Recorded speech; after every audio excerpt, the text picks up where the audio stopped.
quick personal interjection of mine. And by the way, there's no big rivalry here. We love UCLA. We love USC.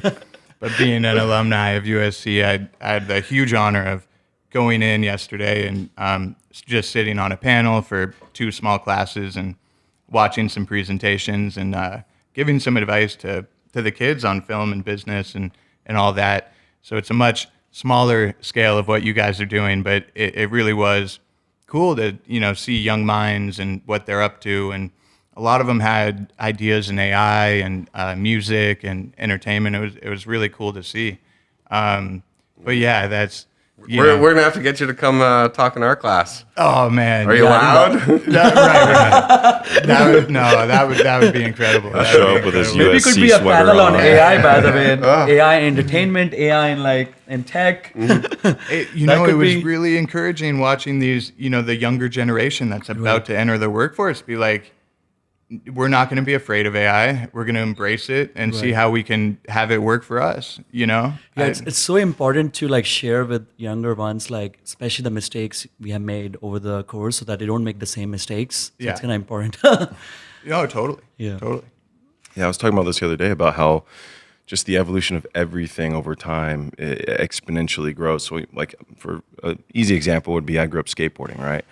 What kids are doing today, professionals were doing back in the day, and they can't even get sponsorships now because of the level of growth that there is now. So, and you see that, when Tony Hawk came out, he did a 900 or whatever it was, and now you've got kids doing that 4, 5, 6 times in a row, and it's just crazy. But it's the same thing in technology, it's the same thing in business, same thing. There's this exponential growth factor, and we see that with AI, and this is what people do, right? We evolve and we grow, and so knowing it's coming, whether we like it or not, in almost every industry, AI is here, right? And so it's how can we work with it and what can we do to utilize it for our benefit?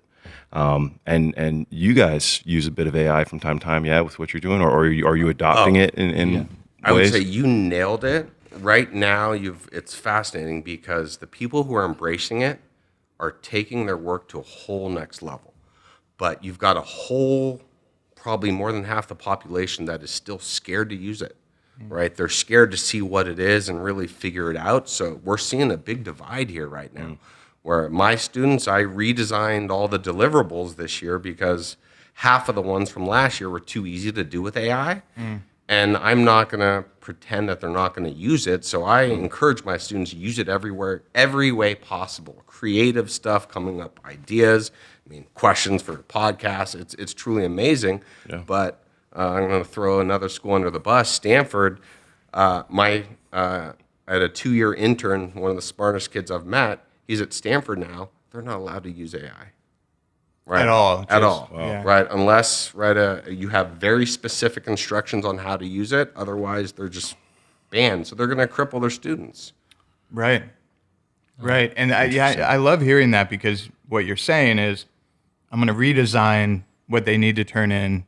So it's more like human deliverables where they can't take the shortcut with AI. They're kind of forced to do the assignment and get that human deliverable. Or, like you're saying, use it in a specific way.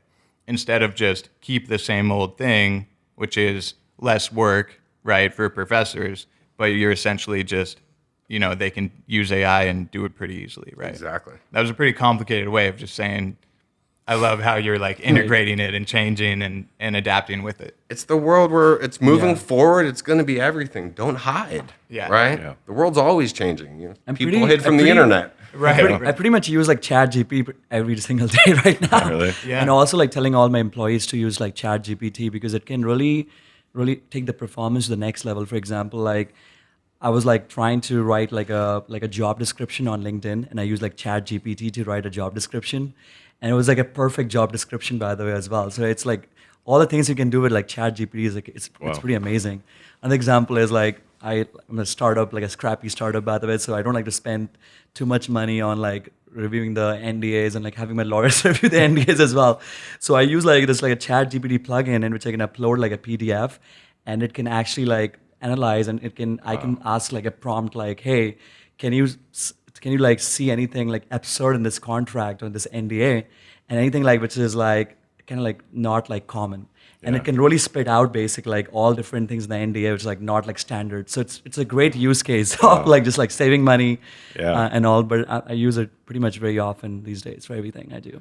That's amazing. I mean, I think that's great, and just having business in general is you mitigate the work that it takes a lot of time. Exactly. And now, if you can do it to ChatGPT or any other platforms like that, growth factor should be exponentially quicker, right? Right. Although there's one flip side to that, right? I call it the AI hype. Okay. Right. People now think AI can do everything, and so it's the buzzword. They try and throw AI at every single process when it's not needed in a lot of things. Right. Again, you want stats, you want math and certainty. Don't use AI because it's going to hallucinate on you. Right. Yeah, and educating, the younger generation on, like you said, the use cases for it, I think it's really important, right? Well, we have this amazing book sitting here. It says your name right there on the front, nice and big. You want to tell us about, the inspiration behind that? And So the inspiration behind this book was it's ChatGPT, and using it when I myself am a poor writer. I'd always give myself maybe a 3 out of 10 on the writing scale.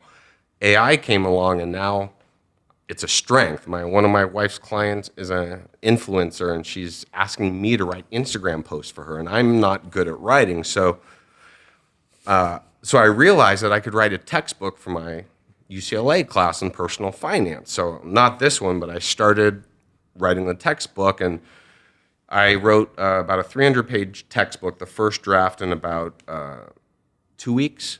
wow.